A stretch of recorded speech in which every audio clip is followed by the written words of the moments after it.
Selanjutnya saya akan menjelaskan sejarah singkat Shalahuddin Al-Ayyubi.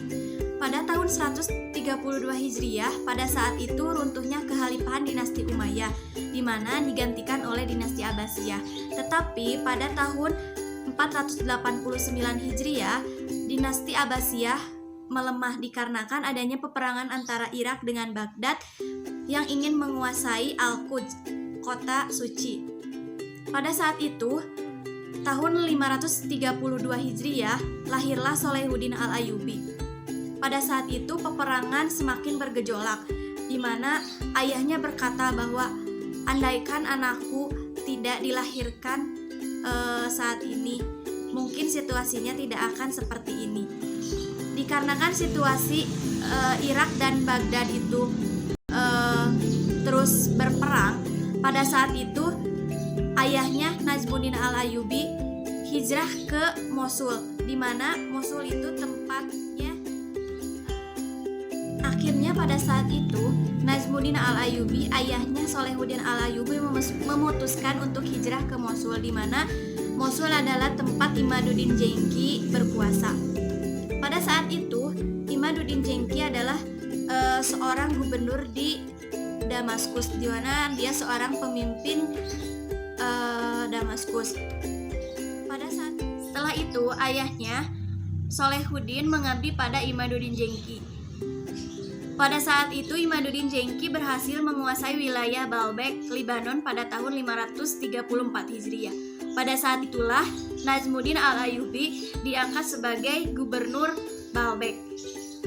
Pada saat itulah masa muda Shalahuddin dengan menekuni teknik perang, bagaimana perang itu terjadi, terus strateginya bagaimana dia menguasai dan melihat perang pada saat itu, walaupun usianya masih sangat muda. Setelah beliau tumbuh dewasa, beliau dilanjutkan pendidikannya di Damaskus, di mana di Damaskus itu adalah tempat Imaduddin Jengki tinggal, di mana Imaduddin Jengki menjadi seorang pemimpin yang begitu hebat. Pada saat itu, setelah itu ayahnya Shalahuddin mengabdi pada Imaduddin Jengki. Pada saat itu Imaduddin Jengki berhasil menguasai wilayah Baalbek, Lebanon pada tahun 534 Hijriah. Pada saat itulah Najmuddin Al-Ayyubi diangkat sebagai gubernur Baalbek.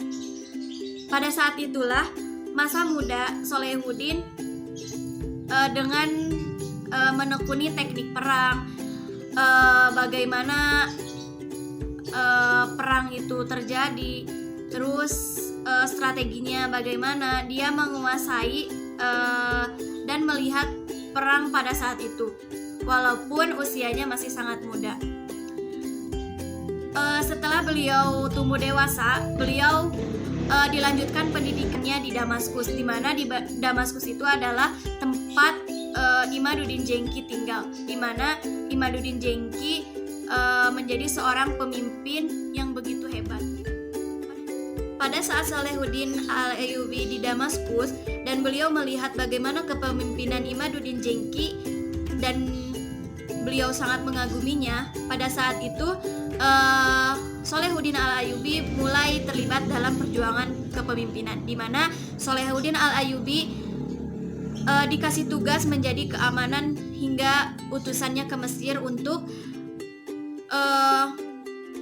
tembus oleh utusan pasukan salib, di mana pada saat itu Shalahuddin Al-Ayyubi berhasil mengembalikan kepercayaan Syiah menjadi Sunni, di mana pada saat itu menjadi langkah awal Shalahuddin Al-Ayyubi untuk membebaskan kota Al-Quds atau Palestina.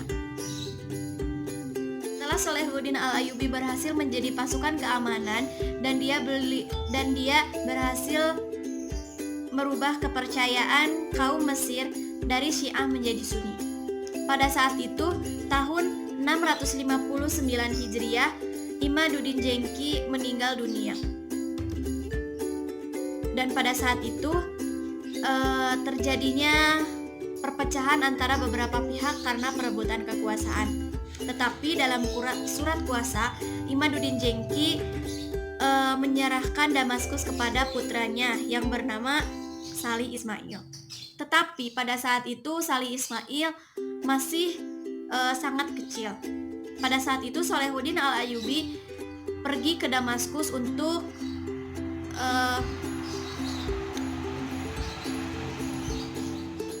setelah Salahuddin Al-Ayyubi menjadi seorang pemimpin di Damaskus, beliau mempunyai langkah-langkah awal untuk menjadi seorang pemimpin.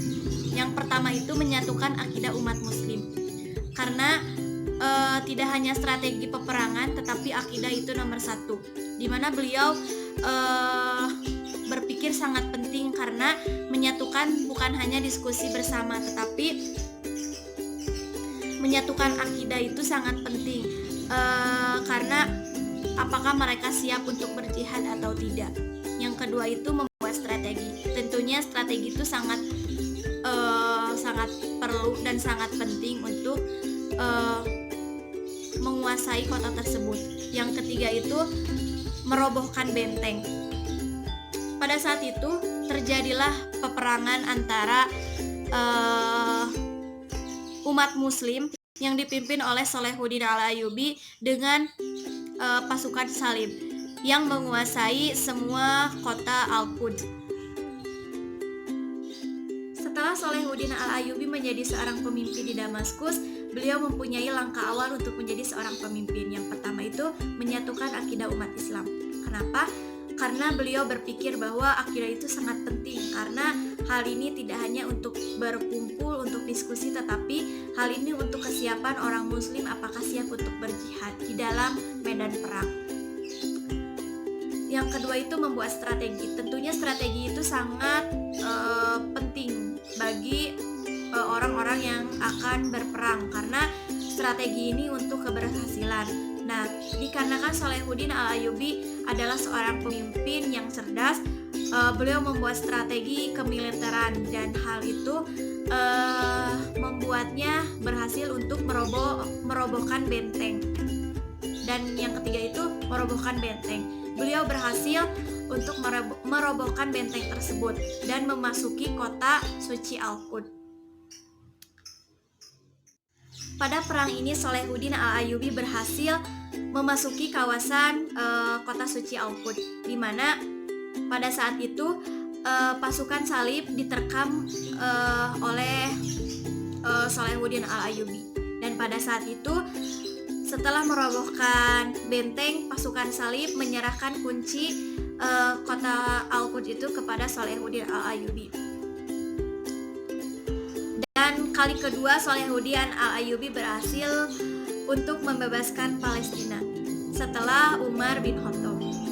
Setelah Salahuddin Al-Ayyubi masuk ke Palestina, beliau mengatakan bahwa semua ini kami sembahkan untuk tanah suci Baitul Maqdis, di mana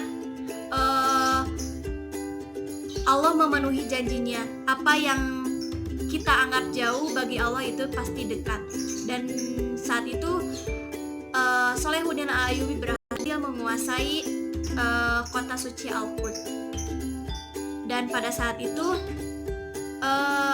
pasukan Salib menyerah karena Salahuddin Al-Ayyubi tidak hanya memikirkan tentang kaum muslimin, tetapi beliau juga mementingkan pasukan Salib, di mana beliau memberikan sejumlah barang untuk pasukan Salib meninggalkan kota tersebut tidak dengan tangan kosong. Setelah Salahuddin Al-Ayyubi berhasil untuk menguasai dan merebut kota Al-Quds, pada tahun 589 beliau wafat dimakamkan di Damaskus. Pada saat itu pula beliau menjadi sosok yang dikenang oleh sejarah Islam. Setelah Salahuddin Al-Ayyubi berhasil menguasai kota suci Al-Quds, beliau dijuluki seorang pemimpin yang karismatik dan demokratis, di mana dia adalah sesosok karismatik sebagai seorang panglima perang, sebagai sosok yang menyatukan, berkarakter layaknya ksatria di eranya. Ia menunjukkan bahwa karakter keberhasilan kepemimpinan tidak hanya saat terjun di medan perang, sebagaimana pula yang diterapkan pada yang dilakukan oleh para pemenang perang. Tipe karismatik ini memiliki energi dan daya tarik yang luar biasa untuk dapat mempengaruhi orang lain. Maka tidak heran apabila memiliki pengikut yang jumlahnya begitu besar. Dilihat dari cara berbicara, cara bertindak, dan cara berpikir, dan bagaimana dia menjalankan strategi untuk berperang. Itu dimiliki oleh sesosok seorang pemimpin Salahuddin Al-Ayyubi. Dan beliau juga mempunyai tipe seorang kepemimpinan demokratis di mana pemimpin ikut berbaur dengan pengikutnya. Hubungan yang tercipta juga tidaklah kaku seperti majikan dengan bawahan, melainkan seperti saudara sendiri. Pemimpin selalu memperhatikan kebutuhan kelompoknya dan mempertimbangkan semua aspek yang dikerjakannya. Tentunya hal ini ada pada diri seorang Salahuddin Al-Ayyubi, di mana kepemimpinan Salahuddin Al-Ayyubi tidak hanya memberantas atau menyiksa musuhnya, yaitu pasukan salib, tapi ia memberikan jaminan keselamatan untuk pasukan salib tersebut. Sosok pribadi menyeluruh seperti ini yang kemudian menjadikan Salahuddin Al-Ayyubi menjadi sosok pemimpin yang tidak tergantikan dalam sejarah Islam.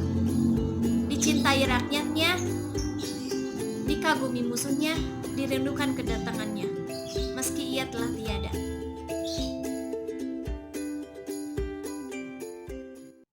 Terima kasih kepada semua teman-teman karena sudah mendengarkan apa yang saya presentasikan. Semoga apa yang saya sampaikan bisa bermanfaat bagi kalian, dan semoga sosok Salahuddin Al-Ayyubi bisa menjadi motivasi bagi kalian yang akan menjadi seorang pemimpin. Syukron. Wassalamualaikum warahmatullahi wabarakatuh.